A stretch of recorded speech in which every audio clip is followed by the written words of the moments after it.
তো hello guys, আজকে আমার আর আমার বোনের সামনে অনেকগুলা মোমোর ভিডিও আইতেছিল অ্যান্ড ভিডিও দেখে তো আমাদের লোভ পড়তেছিল যে কখন আমরা মোমো খাবো। তারপরে আমি দৌড়ে চলে আসছি রান্না করে অ্যান্ড এসে আমি কতগুলো মুরগির মাংস ভিজিয়ে দিচ্ছিলাম। তারপর ব্লেন্ড করছি, ওটা খেয়ে নিতে ভুলে গেছি কারণ আমি কখন খাবো ওই চিন্তায় ছিলাম।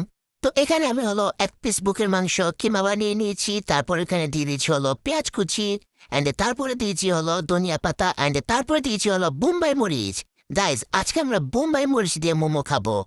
কি বলবো, এত পরিমাণে যা খাইতে মরেছে। তারপর এখানে আমি বোম্বাই মরিচ প্রায় একটা দিয়েছি আর কাঁচা মরিচও দিয়েছি দুইটা। আজকে যা খেয়ে একদম শেষ হয়ে যাব। তারপরে দিয়েছি এখানে চিকেন পাউডার অ্যান্ড দিয়েছি সয়া সস অ্যান্ড চিকেন পাউডারটা আমি যে এই চিকেন পাউডারটা ইউজ করছি এটা পুরাই অপশনাল, দিতেও পারেন আবার নাও দিতে পারেন। তারপর দিয়েছি গোলমরিচের গুঁড়া অ্যান্ড তারপর দিয়েছি লবণ স্বাদ মতো আর দিয়েছি হলুদের গুঁড়া আর দিয়েছি মরিচের গুঁড়া। মরিচের গুঁড়োটা আমি একটু বেশি করে দিয়েছি কারণ বলেছিলাম না আজকে যাহাকে একদম খান্না করব। তারপর দিয়েছি ধনিয়া গুঁড়া অনেকগুলা দিয়েছি আর দিয়েছি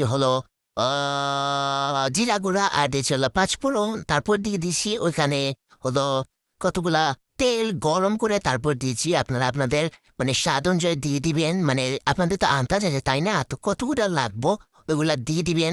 তারপর তেলটা আমি ভালো মতো গরম করে দিয়েছিলাম অ্যান্ড তারপরে ওইখানে আমরা ভালো মতো একদম নাড়াচাড়া করে মিক্স করে নিয়েছি। আর গাইজ, আমি আদা রসুন দিই নাই কারণ আদা রসুন দিয়ে চিকেন পাউডার দিলে আর আদা রসুন দেওয়া লাগে না। সো আপনাদের কাছে যদি চিকেন পাউডার না থাকে সো অবশ্যই আদা রসুন বাটা দিবেন। তো তারপরে আমি এখানে দিয়ে দিব ময়দা অ্যান্ড তারপর দিব লবণ। সরি, এখন আমি বানাবো ময়দার ডু অ্যান্ড এটা আমার বোন বানাচ্ছে কারণ আমি অনেক বেশি টায়ার্ড হয়ে গিয়েছি মোমোজের কি বানাতে মোমোজের গুল্লা বানাতে সরি মোমোজের মশলা বানাতে আমি কি বলতেছি আমি নিজেও বুঝতেছি না। তো তারপরে এখানে আমি আস্তে আস্তে আমার বোন আস্তে আস্তে ঠান্ডা পানি দিয়ে ডু বানায় ফেলতেছে। কি বলবো, এত পরিমাণে আইসে আর গরম পানিও করতেছে না, অনেকে ভালো লাগতেছে না। তারপরে যে ঠান্ডা পানি দিয়ে ডু বানিয়ে আর ডুটা কিরকম হয়েছে একবার দেখেন।